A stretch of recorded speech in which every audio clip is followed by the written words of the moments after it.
안녕하십니까. 자, 이번 강의는 페이지 34페이지에서 챕터 5 해가지고 법률행위 일반이 나오고 있죠. 자, 총설에서 법률행위 의의가 나오는데, 이거 의의는 우리가 앞 강의 때 했죠. 자, 법률행위 뭐냐? 의사표시가 들어있는 적법행위를 법률행위라고 하고, 효과는 무엇에 의해서 결정이 됩니까? 당사자 의사에 의해서, 다시 말하면 원하는 바에 따라서 효과가 결정이 되죠. 교재 한번 읽어볼게요. 교재는 좀 내용이 좀 어렵게 나와 있는데 한번 보시면 1. 법률에 의해서 법률행위란 일정한 법률 효과의 발생을 목적으로 하는 하나 또는 수개의 의사표시를 불가결의 구성요소라는 법률 요건이다. 하나 또는 수개의 의사표시를 불가결의 구성요소로 한다는 말은 법률행위가 되기 위해서는 반드시 뭐가 필요하다는 얘기죠? 의사표시가 필요하다는 얘기니까 특별한 건 아니고요. 그 다음에 2번에서 법률행위와 의사표시가 나와요. 서설이 나오고 2번 의사표시와 법률행위 관계가 나옵니다.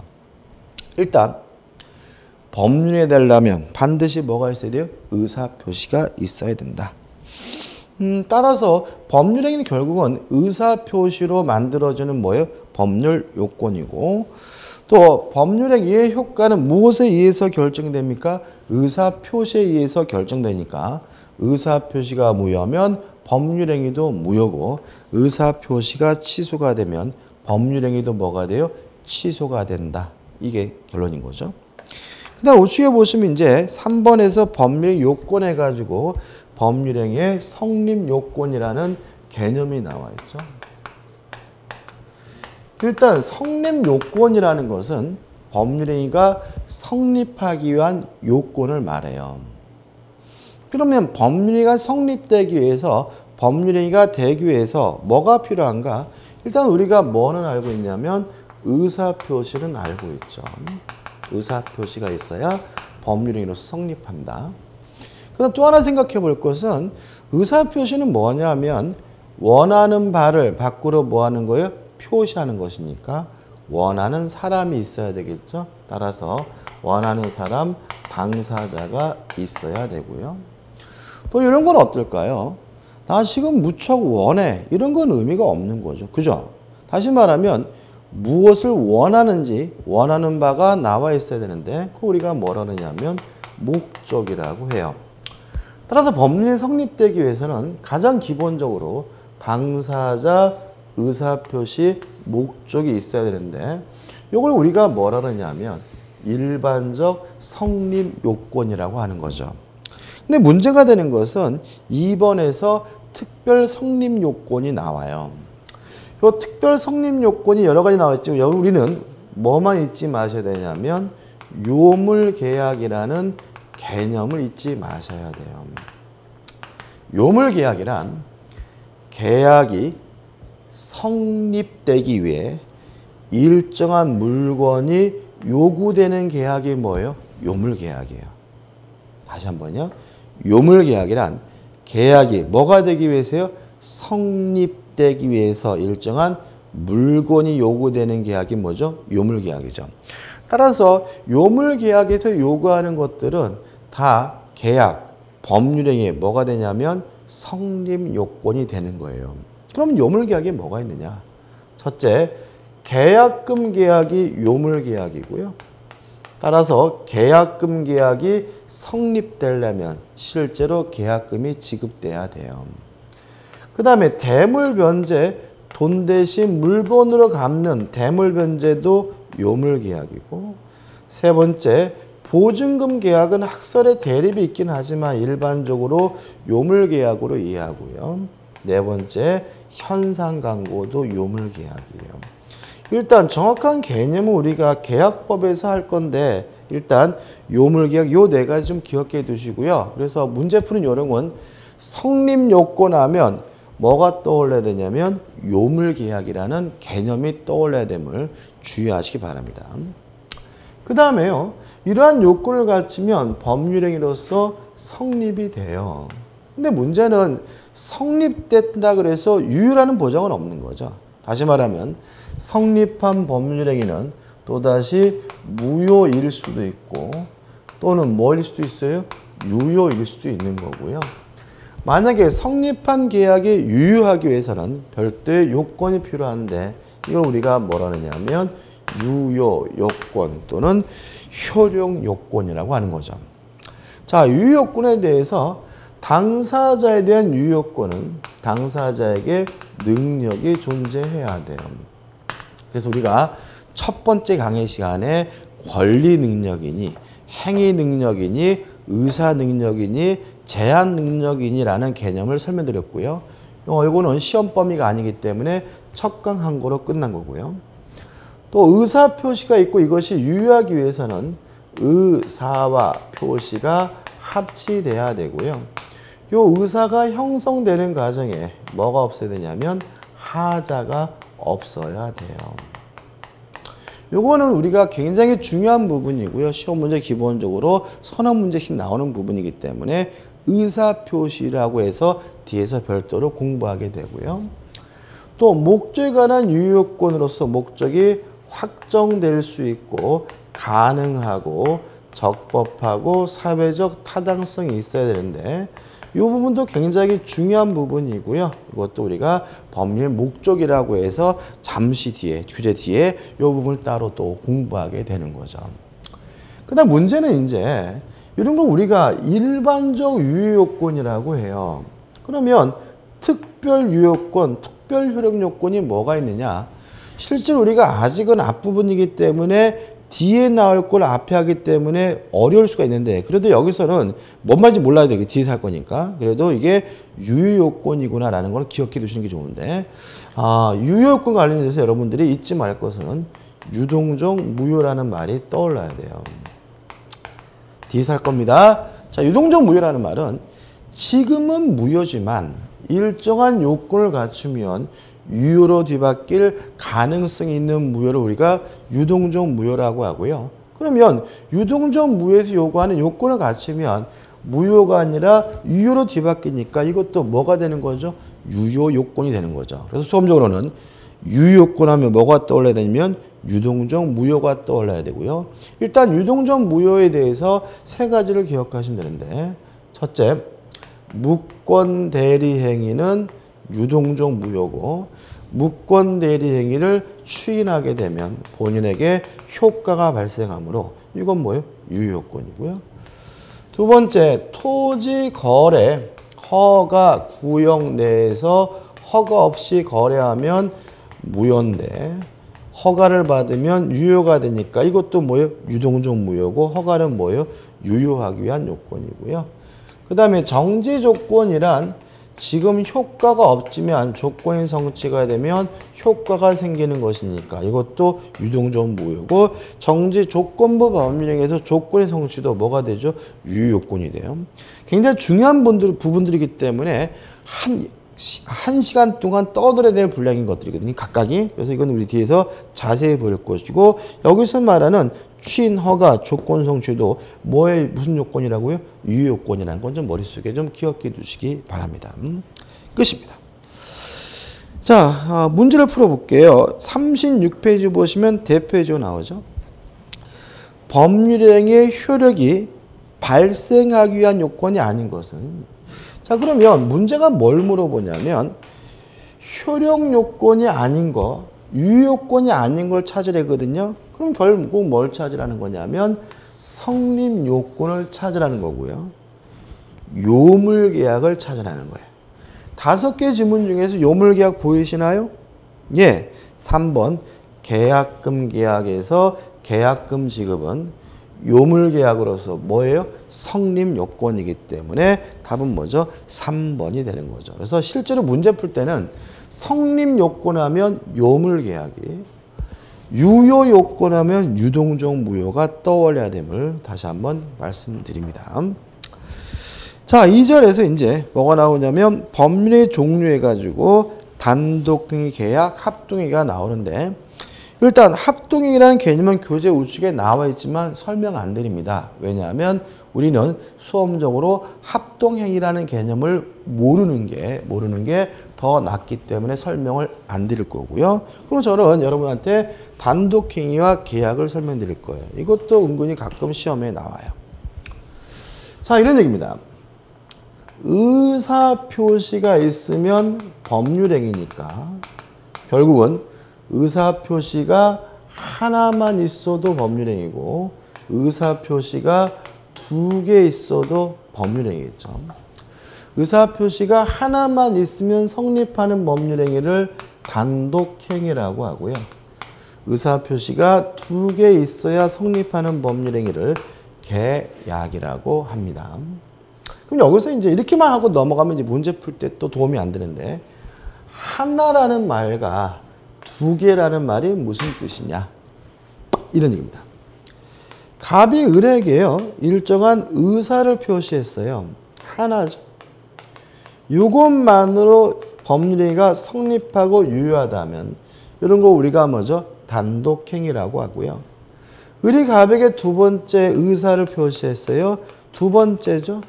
요 2번째 의사 표시가 있어야 계약이 성립되고 법률행위가 유효하다면 요 2번째 의사 표시가 뭐죠? 계약인 거죠. 그죠?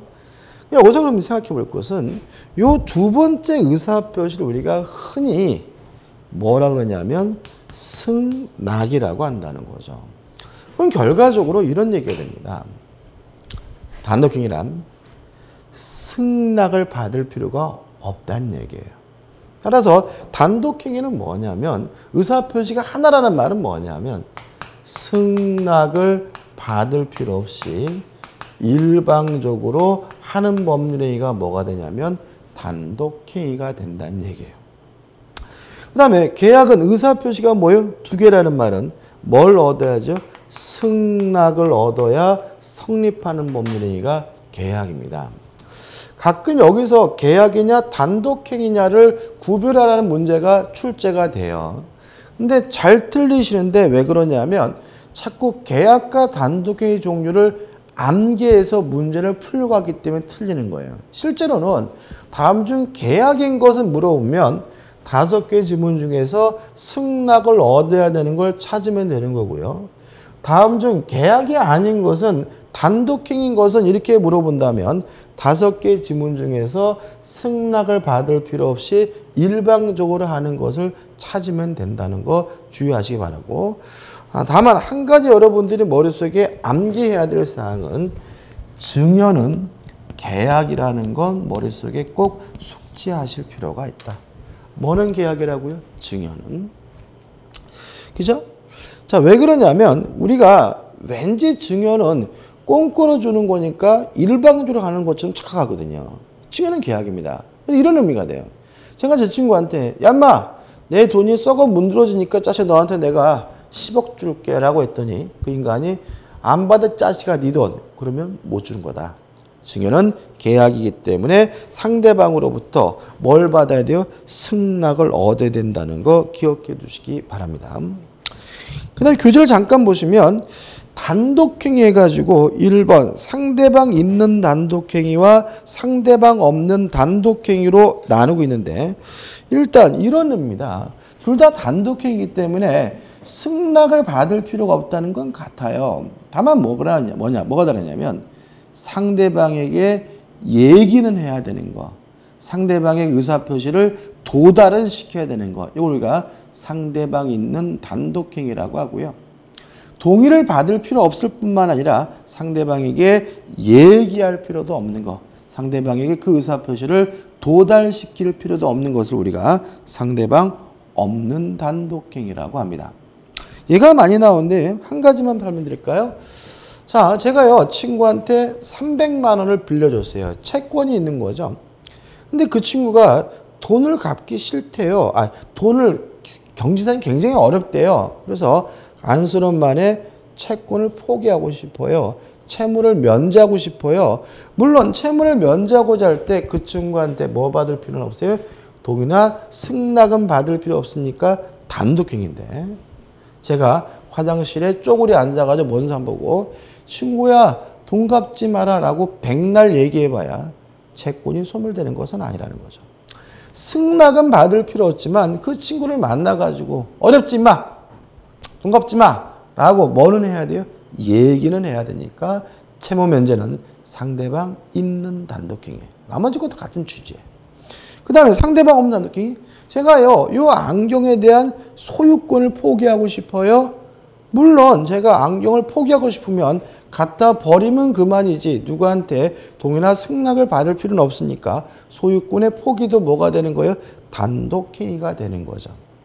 문제는 제가 그냥 갖다 버리면 그만이지 누구한테 이 안경에 대한 소유권을 포기하겠다라고 굳이 뭐 할 필요는 없는 거죠? 얘기할 필요는 없는 것이니까 법적 성질은 뭐가 되는 거죠? 상대방 없는 단독행위가 되는 거죠. 이 정도입니다. 그 다음 우측에 보시면 채권행위와 물권행위와 준물권행위 나오는데 이 개념 우리가 물권법 시간에 공부라는 게 더 편하니까 넘어가고요. 자, 한 페이지 넘어오시면 38페이지에 출연행위와 비출연행위가 나와요.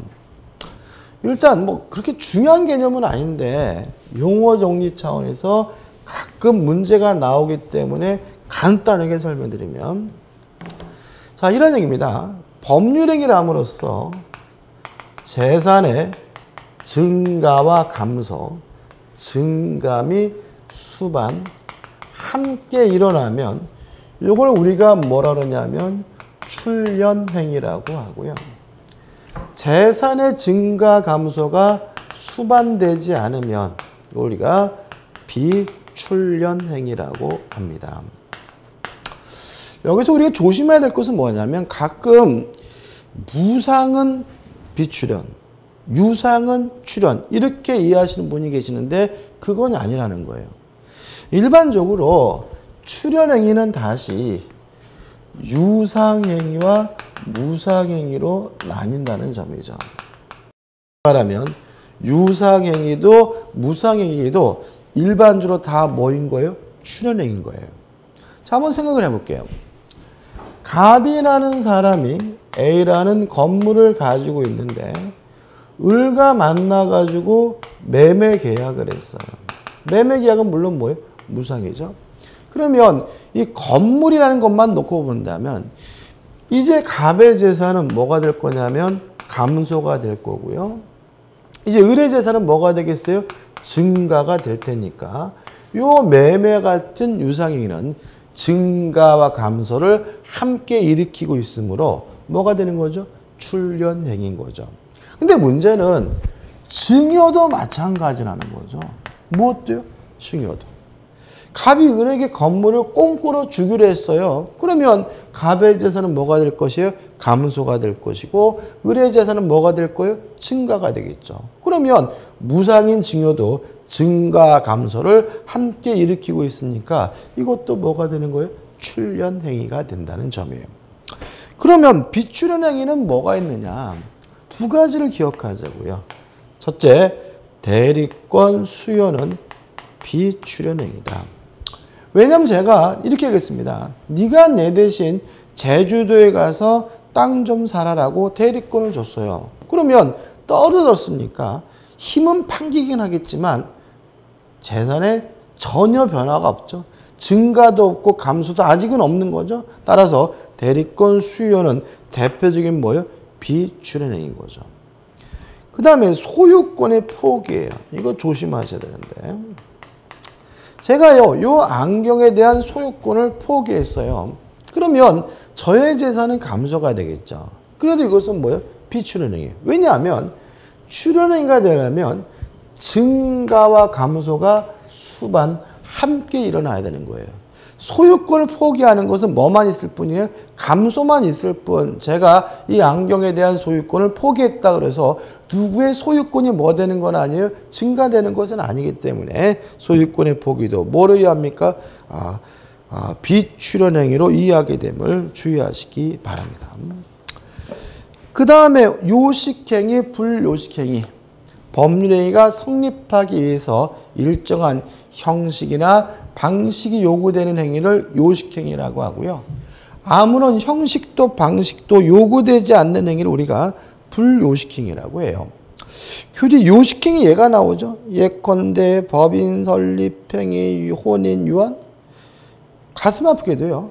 이 법인 설립행위 혼인 유언은 시험 범위가 아니에요. 우리 시험 범위 안에서는 단 한 개의 요식행위도 없습니다. 따라서 우리 민법은 뭐 문서로 작성해야 된다, 일정한 형식을 갖춰야 된다, 그럼 무조건 다 뭐가 돼요? X다. 왜냐하면 우리 시험 범위 안에서 모든 법률행위는 다 뭐냐면 불요식행위라는 거 하나 주의하시면 되고요. 다섯 번째 이제 뭐가 나오죠? 주된 행위와 종된 행위가 나오죠. 뭐 말은 쉽습니다. 그죠?